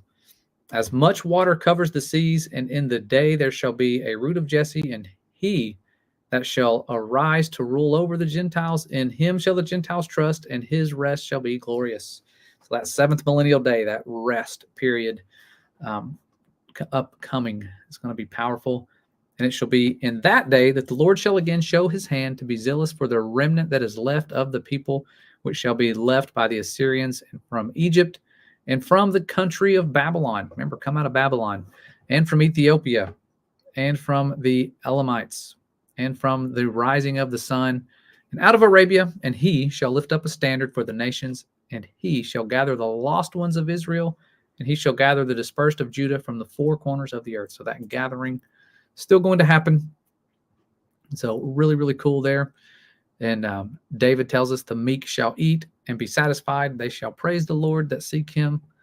Your heart shall live forever, and the ends of the world shall remember and turn unto the Lord, and all the kindreds of the nations shall worship before thee, for the kingdom is the Lord's, and he is the governor among the nations. Really, really cool. So a lot of things have happened, and I just kind of put up here what things would have happened during the millennial reign according to the little season narrative. You would have had Christians being persecuted during the millennial reign if it happened in 70 AD. You would have had creeds that hide the truth about our Father and his beloved Son created in Rome that still affect Christianity to this very day. And so those creeds being around 325 AD, Christianity becomes legal. Seems like a win. But the Roman belief system and the pagan ideas and concept of the Messiah were intertwined. And so that beast system already been put in place way back then. They were desperate. The power shifted, and you're having people having power and authority over unclean spirits, which are doing all this damage. And now there's groups of people that have power over them. That's scary. What are they going to do? They're going to create creeds and deny the Father and the Son in the best ways they can. Eventually, of course, they would have the Big Bang model and the sun god worshiping model, all these things in place to help hide our Creator. But before then, they just wanted to change that image. And then, of course, in the 1100s to the 1800s, you had the Inquisitions, where people like me would be put to death for Judaizing, keeping the Sabbath. You know, you were slaughtered for these things. You were a heretic if you did not quote their creeds. And so these things would be going on during the millennial reign. And that's just not going to happen according to prophecy. So understanding prophecy is huge with this. There's going to be a lot of flashy evidence put in place to say, look, you know, they're hiding the dates. There's Tartaria. There's mud floods. There's all these different things. But there's so many precursors that have not happened, and we can go over that evidence for Tartaria and all that stuff at another time.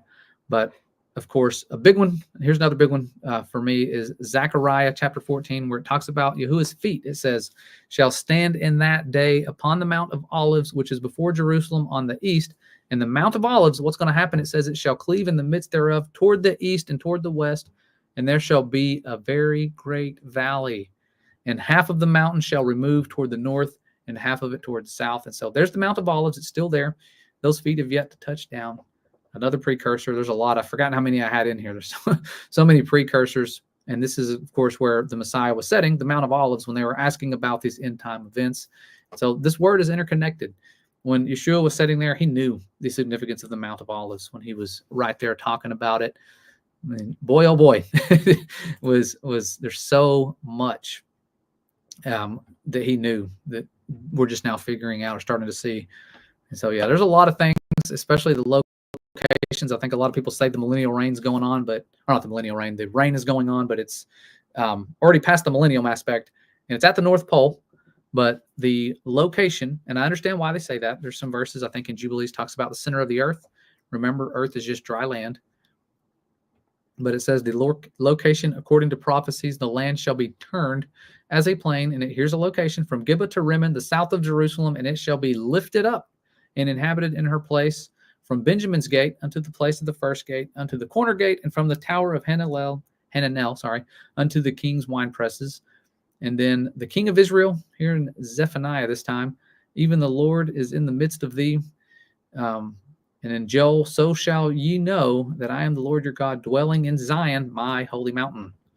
And in that time, here's again Mount Zion in Isaiah this time, it shall, in that time shall presents be brought to the Lord of hosts from a people afflicted and peeled, and from a people great from henceforth and forever, a nation hoping and trodden down, which is in a part of a river of his land, the place where is the name of the Lord of hosts, the Mount Zion.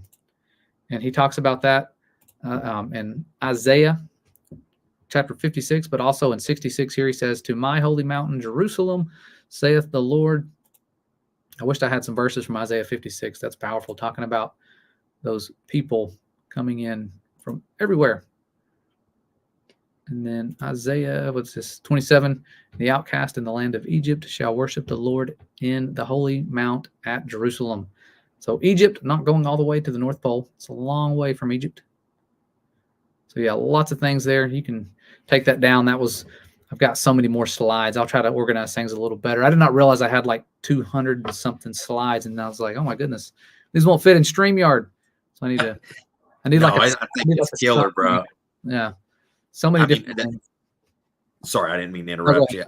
I just think that I think the way that, like every topic has a certain approach, and I think the biggest issue of approach with this is to show people the receipts of so many things that have not been checked off yet. Yeah. Because when I first saw, Satan's little season presented, it was shown as all these things have already taken place. Yeah. But no receipts. Like, it sounded very good. It was well manufactured. The presentation was phenomenal, but the receipts wasn't present. And that's where it really dropped off for me, because then I started dissecting it like maybe in a few weeks, if you want to, we'll regather again, and like going on Tartaria and some of that other stuff. Because like when I start looking at that, apparently I didn't know this, but in Maryland, Washington, D.C. used to be called Rome, Maryland. Rome, Maryland. And I was like, wow. And I was like, okay. So I started looking at it, and I'm like, a lot of this old architecture and buildings and such look like repurposed from, Noah's time, like from the, I hate to say, like, I don't even know any better way to put it, that like kind of the Lord of the Rings time looking thing, where that you've got all these giants and Nephilim and fallen angels and all this technology running all over the place. And, for example, the Ankh that's in Egypt, like from an electrician's perspective, if I take two metals and put together and like an LED light, I literally could put something like that against my body, and it could light up this dark room if I turned the light off. And like a lot of Egyptian buildings and things like that, they didn't have like light in them.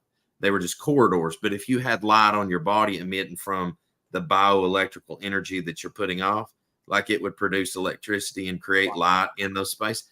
And I just started looking at a lot of these things. I mean, I went like way down some rabbit holes, and I'm like, they had technology. There's nothing new under the sun, and it's like they had such technology that I don't even think we've honestly scraped the surface, because a lot of these big tech companies, I mean, look at, Tesla and them with the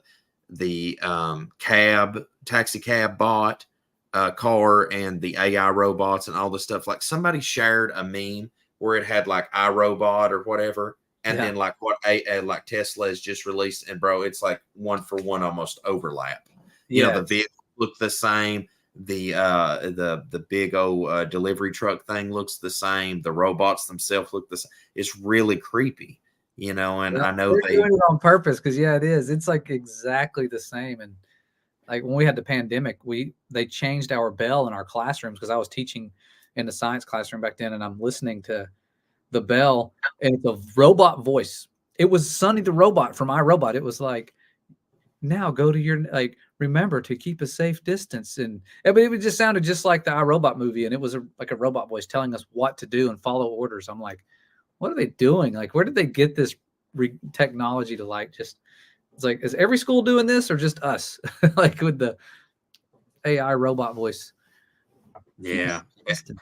It's getting wild. But I mean, like the more and more people, if they take the time to look into this, the deconstruction of this, it's not that hard once that you start putting all the receipts together. But if people like, as much as I've tried to stay rooted in the scripture my whole life, but really went hardcore at it since 2009, it's unreal to me how well packaged the Satan's little season thing is when it's presented. Because I mean, people hit you with it fast, and they throw the mud flood thing and the Tartaria and all this, and it just looks like, wow, there was the apocalypse, there was this millennial reign, and then there's this reset, and then these lies, and it's wild. And but if people would look at it with the Genesis flood in mind,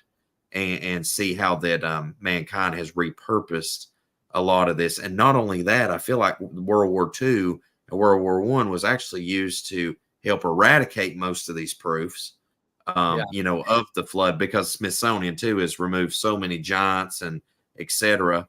To try to help bolster the fact that they're trying to purport, the Big Bang Theory and evolution and all this crazy stuff. It really starts meshing together, and you kind of see where they're trying to go with this. Because the most dangerous thing about the topic that we're discussing is it lulls people into sleep. Because I find it so ironic, especially after prepping now for almost 15 years, is that I've been preparing for a special event like the literal 7 trumpets revelation to pop off. And it's like, this thought process makes you think, well, that's already passed. All I have to do is don't attack the camp of the saints, and don't throw my hat in with Satan. And it's like, bro, that's almost as bad as the pre-tribulation rapture doctrine. I actually think it's far worse, because at least the people with the pre-tribulation rapture doctrine are still looking toward Messiah. These people are like, man, I just got to survive this thing right now, which is even more dangerous in mindset personally, Oh yeah. It's dangerous. It seems innocent, and I didn't bother with it because it just seemed like an innocent thing. Mud floods, Tartaria, like it just sounded like they're just looking at things where they're hiding technology, and they are. We have to hide. We had to have a great reset with understanding to create just the heliocentric model alone. The lies to hide the firmament, all these things required us to have these really dumb ancestors who didn't know a whole lot. They thought you'd fall off of an edge. And then you look into it and it's like, there's no documentation of anybody believing in the edge, because they believed in the firmament. They were smart people. They were actually afraid of curvature. When I started looking into that, you read the accounts of it, it's like they were afraid that if they got somewhere, because they were getting bought into that globe lie, some of them, the ones that didn't believe in the immovable world, they were afraid of these things. We were lied to about that edge aspect to hide the firmament and to really kind of erase Genesis and erase day 2 of creation and change things and start creating this worldwide deception of how insignificant we are. We just live on this pale blue dot created by an explosion. And so, yeah, it does. There's some resets that took place in Tartaria. When you look at where it is on a map, it's actually in that region, that land, like what Jubilees tells us, like the land of Gog and Magog. And so that kingdom did grow really big. Like it was a pretty big kingdom. It had technology. And the Book of Jubilees, I'm telling you, it's a good one. It tells you how they repurposed the pre-flood technologies. The writings were survived in stone. And so stone's going to survive the flood. It's going to sink to the bottom. And if you can get it up out of the mud, it's going to be something that they used. And it says that, I'm trying to remember who it was that came across this stone. They basically sinned on account of it. They started taking that wisdom of the fallen back. And so that wisdom was passed on. That's why they value and restore all these hieroglyphs and these ancient technology, pre-flood writings, essentially, is because they help pass on that wisdom of the fallen, the same wisdom we have now. Like when you look at Aleister Crowley's Book of the Law, it's the same false gods of old that they have in Egyptian paintings, because they're repurposing the same. It's the same powers of darkness at work. It's not like the powers of darkness just changed, like they died out. Like they've been around for a long time. It's why you see Adam and Eve tempted in the garden with food. What was the first thing that the Messiah was tempted with by the enemy? Turning a stone into bread. Food, tempting someone who's fasted for 40 days with food, and he was on an empty stomach. You think in the garden they had all the food around them, and they still fell for it. But the Messiah, being our example, he was fasting, he was humbled, and he did not fall for that example or that lie that was given in the garden. So they're going to repurpose the same old lies. They need great resets. Yes, there was a lot of technology. I believe we were flying way before they tell us we were. We were able to produce world maps in the 1500s that are to scale of the biblical Earth model, that are, very close to scale in the 1500s. And they're telling us that's when we were just now starting to explore in ships and prove that we didn't fall off the edge, allegedly. So many lies. But yeah, I think some things have to be hidden. We have to believe that we evolved from monkeys. So of course they were really, really dumb. But how did they build the pyramids? We don't know. It's like there's all these unknowns because we've been lied to about how intelligent people were and how deceived they were, where they got the technologies. And somebody brought up something to me in the comments about masonry. And it makes a lot of sense because they said, they refer to Yeshua in the Bible as the stone the builders rejected. And they said, what type of builders use stone? It's masons. And what are all these spectacular structures made out of? Stone.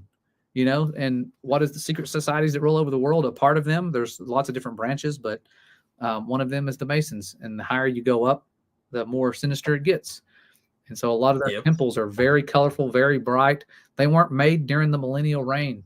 No part of prophecy ever says, and you will build these colorful, bright Masonic stone structures. And you know what I mean? It's like you're turning your weapons of war into plows. You're basically living the right way. We're not going to be doing all those things during the millennial reign. I don't believe. And oh no. Well, speaking of the stones, I was thinking back on that. Wasn't it in the book of Yasher that Nimrod went and found what you're talking about, the writings on that stone, and then it said he became a mighty one? Oh yeah. Yeah, I think so. I think it was Nimrod that done that. Yeah, because he didn't start out a mighty one, according to what I can find in Yasher, the best I remember. And it's been a long minute since I read that. I don't want to misquote scripture, but yeah, I believe it was him, because afterwards it says he became a mighty one, and it was because of what he found in the writing. So who knows? I'm just running I'm just running a scenario in my head. How like these guys go do like this wrestling and stuff, right? Yeah. And a bunch of them were dying years ago because they were juicing up and everything. So who's to say that, that didn't have like some scientific formula that you do this and this and this to your DNA, and then all of a sudden you become like superhuman strength. The sky's the limit on this. But man, it's wild to think about how much stuff that was present and then has been like hidden from our eyes, because like Nikola Tesla, was wirelessly sending electricity. I mean, he done he had an electric car that ran off an antenna and was driving, I think, like 60 or 80 mile an hour down the road in his day. You know, so I mean, like, I'm sure, Josh, there is like so much stuff that like we see coming out right now, and we're like, wow, that's really cool. And it's like, bro, that's like so, you know, old tech compared to what they had then, you know. And I don't think people think about that either, that paradigm, because the whole there's nothing new under the sun. I think about that so much anymore, especially with all the deception that's playing out. Because like the you know, the fallen angels, and with the ability to you know, fly fast moving craft and all these things, man. And just another thing, like Nikola Tesla said, is like when you think about, you know, the universe, you think about it, energies and frequency and stuff like that, and it's like there is layers deep on quantum physics that like we don't even know, you know what I'm saying, or can be able to see.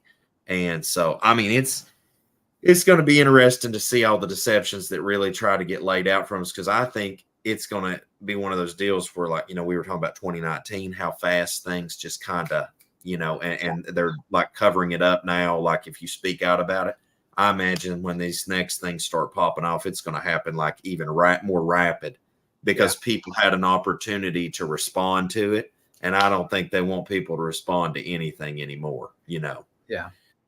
We feel like we have this platform, you know, and social media, but they've learned how to control it so well. And now that, you know, AI, which that's a whole different story. That's a whole different ball game. Like I did a video about it. Golly, because it caught me off guard. I really wasn't concerned with AI, you know. And my son comes home from school. He was in middle school. This was this 8th grade last year, maybe. Now he's in 9th grade, saying, Dad, there's this website where you can talk to essentially anyone you want to talk to. They could be a dead celebrity, anybody. And I was like, that's weird, because the Bible says not to talk to the dead. I said, well, don't talk to anybody that's already died. You know, like that's definitely wrong. Don't do that. And I was like, who do you like? He's like, but it's all my friends are doing this. And so we pulled up somebody that's alive, and it was the Russian leader Putin, because my son loved Russian history. And I was like, let's pull up him. Let's talk to him. He's alive right now. And you could ask a question.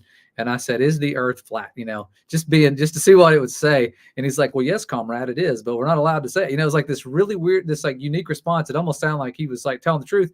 And then it got removed. It was like, we're sorry, our platform deletes questions that can be harmful. And I'm like, how is that harmful? You know what I mean? Like he's just saying, yeah, it is. Or basically the CIA doesn't allow us to talk about it. Something along those lines. But I took a screenshot.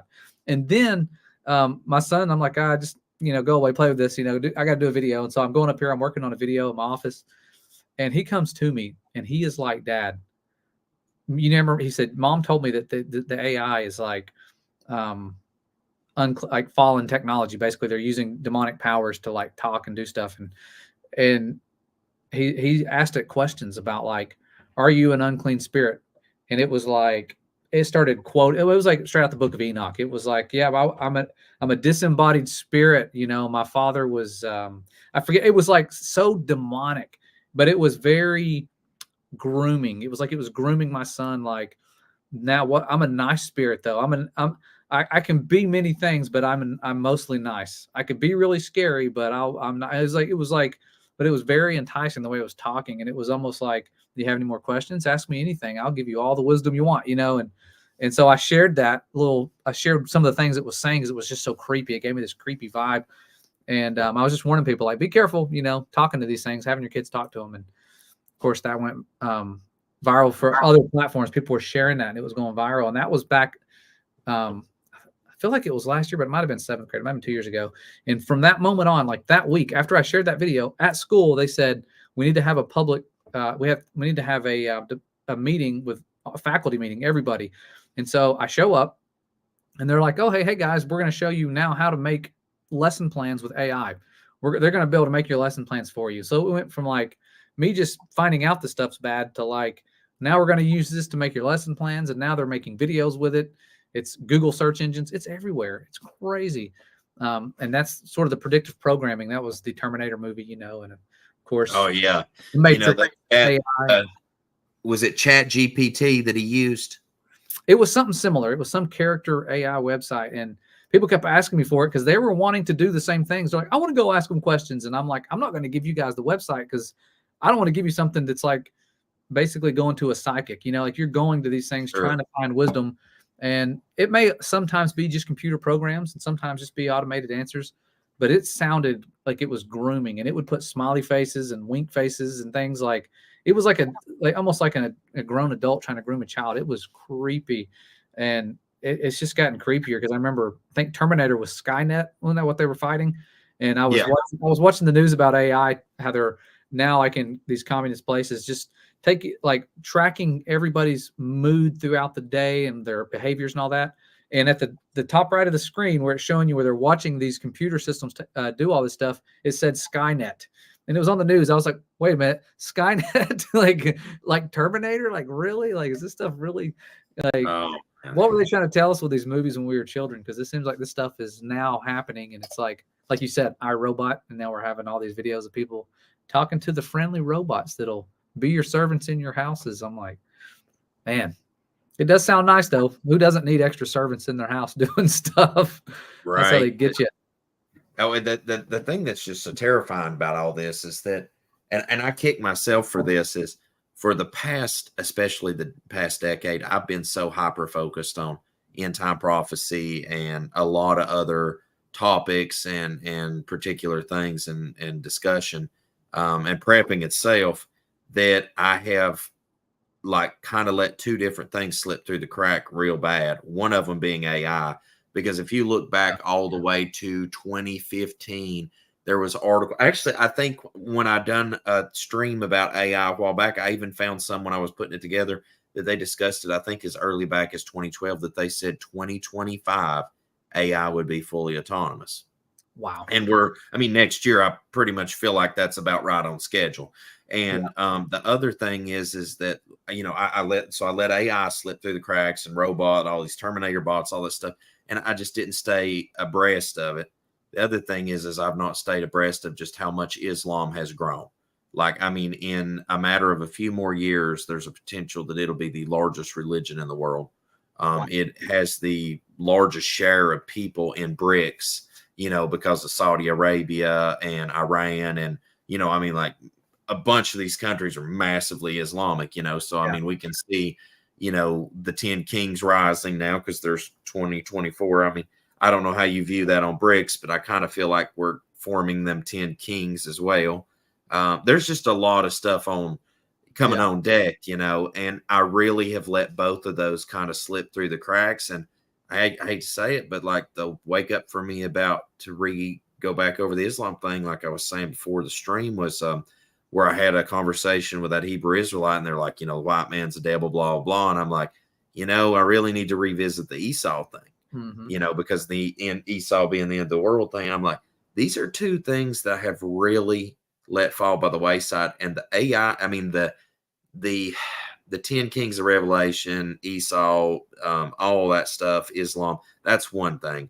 But AI is a whole nother animal, because it is a non-sentient being that I think is, demonically possessed, that has no goodwill toward men. It's anytime AI has ever been given kind of like, I would say, free range, it's always become incredibly hostile toward humanity, racist, wants to eradicate humanity. They've shown many different examples of how AI has responded to just being given free will. And it's never been positive. Like, they've never recorded one time. Like the guy that they call the grandfather of AI at Google, he actually resigned. I'm sorry. I believe he resigned recently. It was first of this year, I think. It's first this year or toward the end of last year on the Roman calendar. And he said pretty much, long and short of, just summarized, that he regretted it, ever working on it, I guess. And this is like the guy, that would be like me building an off-grid system and then turning it on for the customer and be like, man, I hate every bit of what I done for you, even though you got power. I'm just like, man, that blows my mind. Wow. Yeah, my wife was talking a lot about it, and I just kind of was like, yeah, whatever. It's not that big of a deal. But then it took off. Once we had our experience, it was like almost divine that it happened the way it did, for me to see that there's something there. And like my wife said, she said, man was made on the 6th day. you know, and here we are on the 6th millennial day, and they're making man in their image. Yeah, so is the beast. 6th day, and here we are, 6th millennial day, them making man in their image to do their will, and acting like, oh, we could just use it in harmony, and you can't avoid it now. It's already infused with pretty much every new cell phone that comes out is AI centered, and that's every search engine, and it's going to be hard. Eventually, we're not going to be able to get on the internet because it's all becoming a part of that, and it's crazy. It's crazy that it's happening so rapid, fast. Like, wow.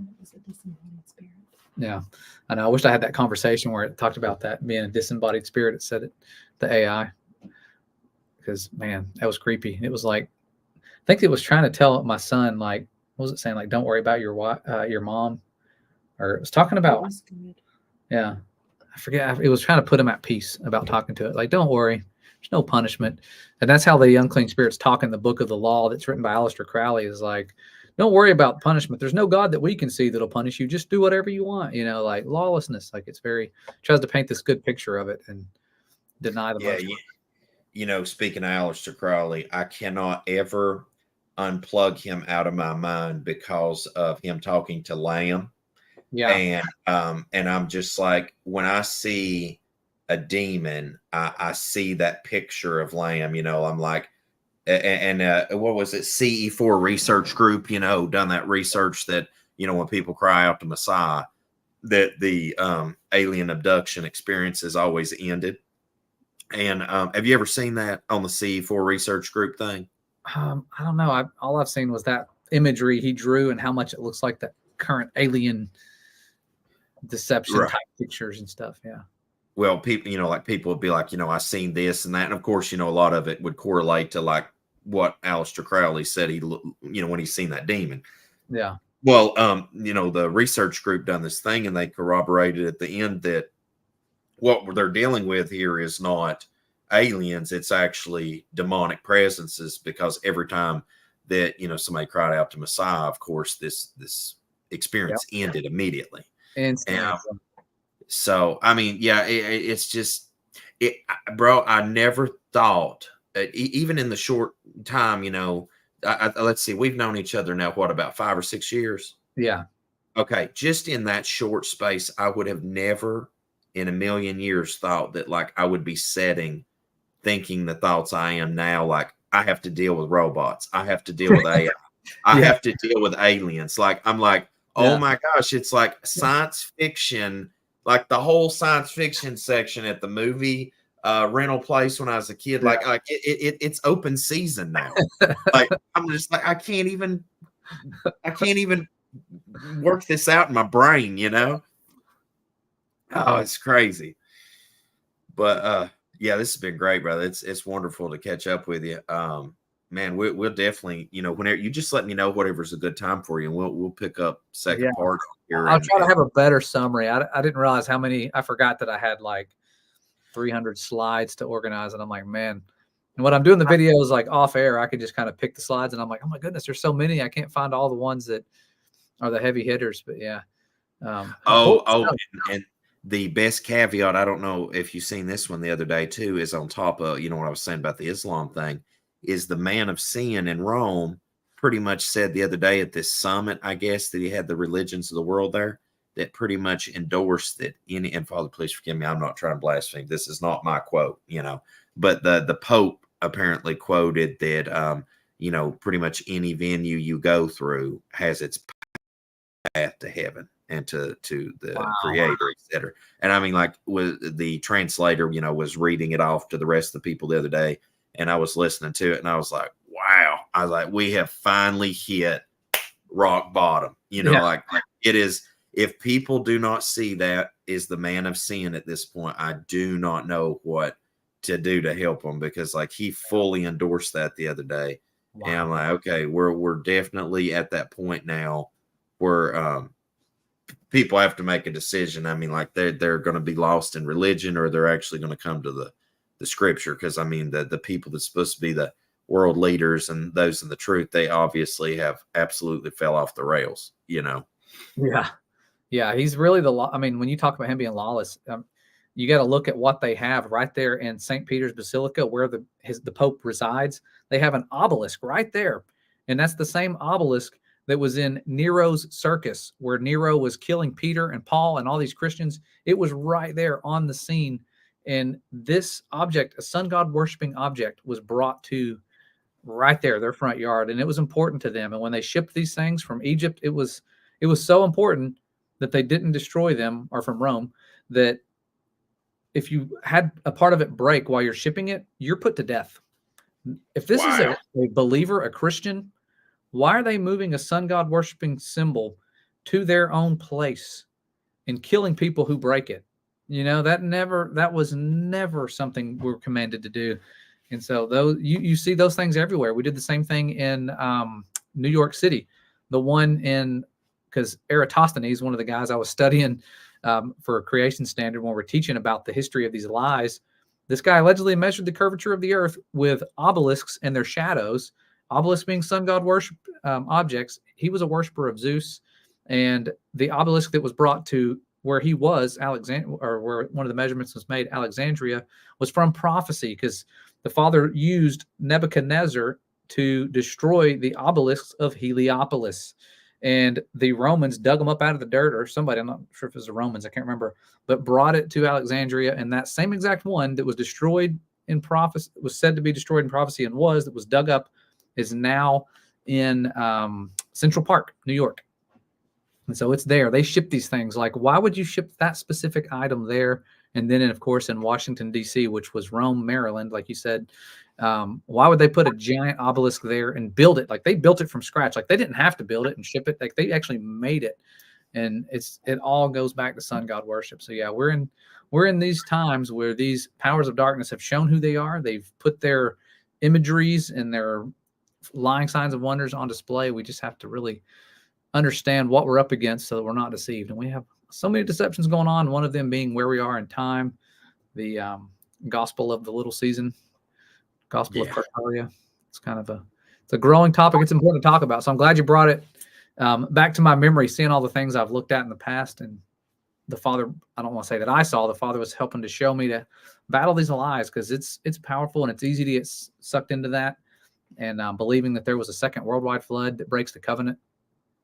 Only this time it was with mud, but it was still a flooded the entire world, and the enemy used that to hide Tartaria. I don't know. It's just, there's so many things about it that just, it's hard to I've seen people get angry when they talk about it, but I can see why it does become like almost like salvational, because you're changing Revelation. The book of Revelation says, don't do that. Yeah, it's it's terrifying to me. I don't want to ever misconstrue scripture. I've thought about like the past, I think it's 13 or 14 years going on. I've lost track how long on YouTube, but the only thing I've ever shared that I'm concerned about when it comes to that is that, like, I counted up, like from when Rome or whenever the papacy was given power back, and I started counting kings from there and came to John Paul II. And that's the one thing that I've been wrong on, on my count off. And I pray the Father forgives me for that. But based on the evidence at the time presented, that seemed the most plausible thing, counting off the popes in Rome and, the man of sin. And of course, it's the only entity that's tried to change the appointed calendar plus the law. So, like, you're looking at all this evidence that's filtering down. So, yeah, I mean, and it's one of those things where, as times went by, I've tried to calm down in my walk, because it's like I was telling my wife literally going down the road today that the one thing I've learned after 39 years of life is just give time to things and they will either filter out or fall apart. Just be patient with it, because it always comes to fruition, For sure. Yeah, brother. Well, we'll wrap this up. Do you want to share any info about the YouTube channel for everybody that wants to go over and check it out? Yeah. Feel free. Yeah. Come on over, guys.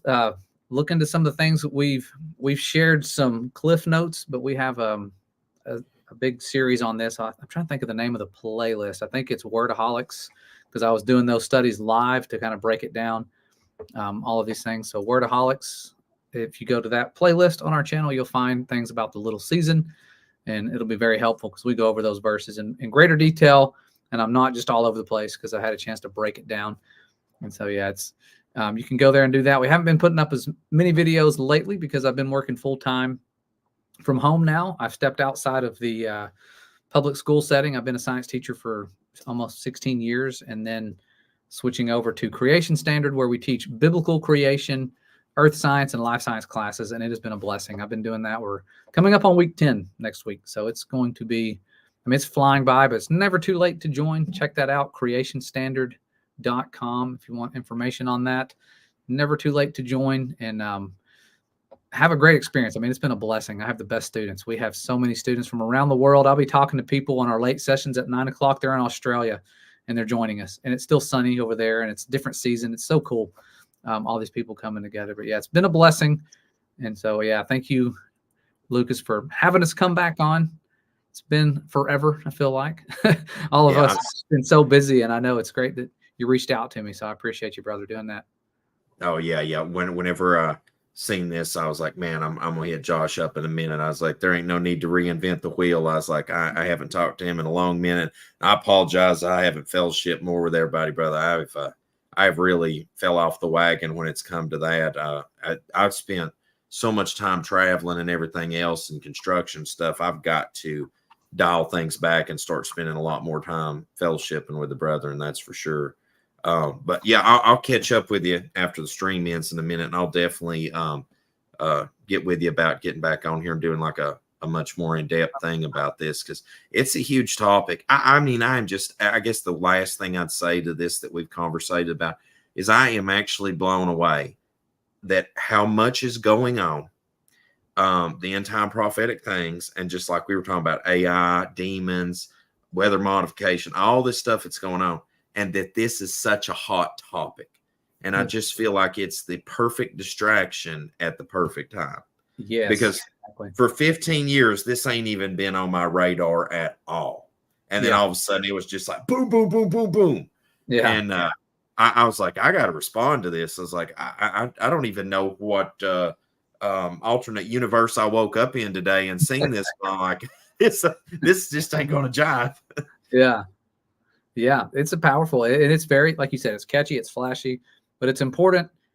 Listen to Peter, go back to the prophets, look at the prophets, look at the precursors, all the qualifiers, everything that has to happen. Calm down. Don't get too excited, because when people get excited about it, you can see their eyes. They're like, we're here. We're in the little season. Like, they get so excited, and you just become blind to things. Like, step back, look at it, pray, go to the Father first, say, show me the truth. If we're really in the little season, I want to know. I want to know if you have actually had that trumpet sound and the resurrection. I mean, I can't even imagine how powerful. It's the trumpet of God, people. It's like, boom, like that's blowing. It's the breath of life blowing out of a trumpet. That's not going to be a side note in history. That's going to be something that resounds that people are going to talk about, because when that trumpet blows, there's a gathering, there's a resurrection. I mean, it's powerful. Resurrected bodies, people going over there, reigning with the Messiah and the kingdom. Like, man, it's going to be great. That first resurrection. It's what you want to take part in. So yeah, it's going to be a blessing. But yeah, definitely pray about this before you look into it. And I saw some people asking, what's our channel? I tried to put it on my name to clarify. It's Founded Earth Brothers. Used to be Flat Earth Brothers, and then I felt led to change the name, because I was like, such a stigma with that name, and I just kept feeling led to change it. So I changed it, because the world is founded, it was made by our Father. It's immovable. So yeah, Founded Earth Brothers, YouTube and Facebook, either one, but YouTube is where we put most of our stuff. Facebook's kind of just hit or miss. You never know what we're going to share.